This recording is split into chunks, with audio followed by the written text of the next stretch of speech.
He substituted an optional prayer that makes only a passing reference to fighting the devil. Paul VI granted more than 32,000 requests from priests who had asked to be released from their vows and returned to the lay status, the greatest exodus from the priesthood since the Reformation. Paul VI's disastrous influence was visible immediately. For example, in Holland, not a single candidate applied for admission to the priesthood in 1970, and within 12 months every seminary there was closed. Spiritual destruction was everywhere. Countless millions left the church. Countless others ceased practicing the faith and confessing their sins. And while Paul VI was the cause of this unrelenting disaster and spiritual destruction, like the sly serpent he was, he calculatingly misdirected the attention away from himself.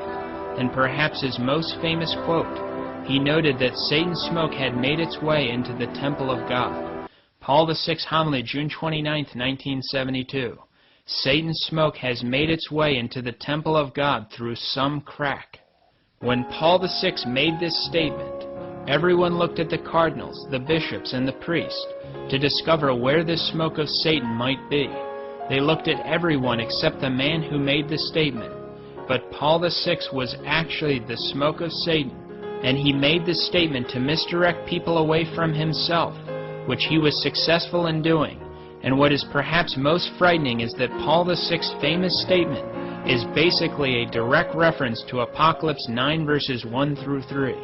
And there was given to him the key of the bottomless pit, and he opened the bottomless pit, and the smoke of the pit arose, as the smoke of a great furnace. In Apocalypse 9 we see a direct reference to the smoke of Satan, and as someone